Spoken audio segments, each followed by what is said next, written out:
No momento em que as mortes e internações por Covid estão em queda no país, um outro problema preocupa as autoridades médicas.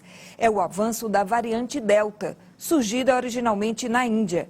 Essa nova variante já infectou 97 pessoas em 7 estados brasileiros, a maior parte no Rio de Janeiro. Para saber o risco causado por essa cepa, eu converso ao vivo por videochamada com a diretora da Sociedade Brasileira de Imunologia de São Paulo, doutora Melissa Palmieri. Boa noite, doutora Melissa. Obrigada por atender o nosso convite do Jornal Cidade Verde. Olá, boa noite a todos que estão nos escutando. Prazer, Cláudia, falar com você e esclarecer algumas dúvidas. Doutora Melissa, a gente sabe que essa variante não tem um efeito tão grave para provocar mortes, mas ela se dissemina com uma velocidade muito grande. Qual é o risco dessa disseminação se transformar numa transmissão comunitária por todo o Brasil? Cláudia, essa é uma preocupação que todas as autoridades sanitárias do país estão bem alertas, porque ainda nós temos um contingente muito pequeno de pessoas que estão efetivamente imunizadas, ou seja, que receberam as 2 doses, ou quem fez a vacina da Janssen está completamente imunizado com uma dose. Mas a grande questão é que, como você muito bem colocou no início da reportagem, é uma variante de altíssima transmissibilidade. Nós estamos vendo nos países europeus, especialmente os europeus, a alta taxa de transmissibilidade, especialmente em pessoas que não receberam nenhuma dose. E como nós temos ainda muitas pessoas para vacinar, esse é o grande alerta. É uma cepa 98% mais transmissível do que a gente fala daquela ancestral ou a original. Enquanto a gama, que é aquela brasileira, em torno de 37%. Então, é uma cepa que a gente não pode brincar mesmo, Cláudia. E aí eu lhe pergunto, doutora Melissa, se surgirem muitos casos por causa da alta transmissibilidade da Delta, é possível que ela dê origem a novas variantes?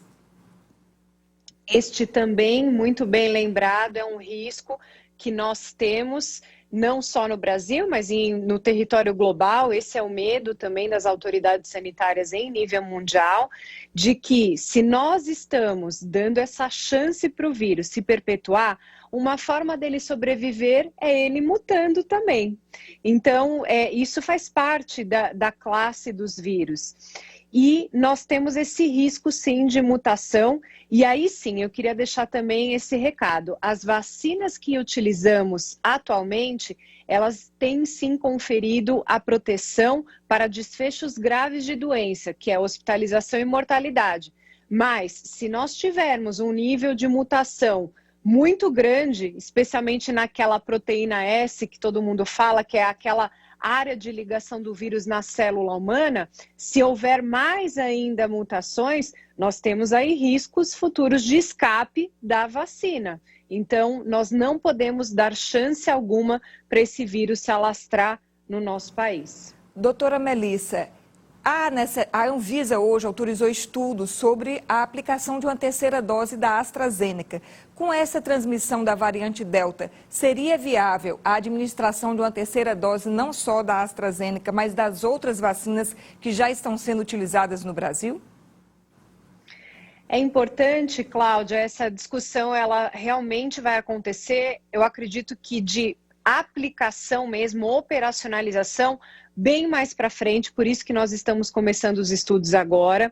Mas o fato é que nós temos que expandir ainda a primeira dose para muita gente. Então, essa situação de haverá necessidade de uma terceira dose, estamos começando a estudar os grupos agora. Nós, sabidamente, sabemos que pessoas imunossuprimidas, aquelas que têm deficiência no sistema de defesa, pessoas mais idosas, respondem menos às vacinas, e não somente a vacina de Covid. Então, pode ser sim que lá para frente nós estejamos aplicando uma terceira dose. Não posso falar agora, porque agora nós precisamos primeiro vacinar um grande contingente de pessoas e também, quem sabe lá na frente, a gente vai ter um upgrade, uma alteração da vacina para variantes que apareceram, né, durante essa pandemia, as mais atuais. Então, o upgrade da vacina também, eventualmente, vai ser necessário. E daí sim, uma terceira dose. Então, eu acredito que está no horizonte de discussão, não é uma coisa atual, mas que nós temos que estar alerta, sim, daqui para frente, aí no finalzinho do ano, começar a discutir, aquecer essa discussão. E rapidinho para encerrar, doutora Melisse, alguns estados aqui no Brasil estão antecipando a segunda dose. A Sociedade Brasileira de Imunologia recomenda essa antecipação ou não? A Sociedade Brasileira de Imunizações, ela, de fato, ela enfatiza que nós temos que ampliar o acesso da imunização, ou seja, o maior número de pessoas vacinadas com primeira dose. Essa antecipação que aconteceu em alguns estados, eles acabaram fazendo igual, por exemplo, o que nós vimos na Inglaterra, mas nós não podemos nos comparar essa quantidade de vacinas. Então, de fato, ainda no Brasil, nós defendemos que o maior número de pessoas faça a primeira dose, mantendo 12 semanas. No momento que a gente estiver tranquilo com mais doses, é óbvio que o que puder anteceder seria o mundo ideal. Ok, muito obrigada, doutora Melissa Palmieri, pela sua participação com a gente aqui no Jornal Cidade Verde.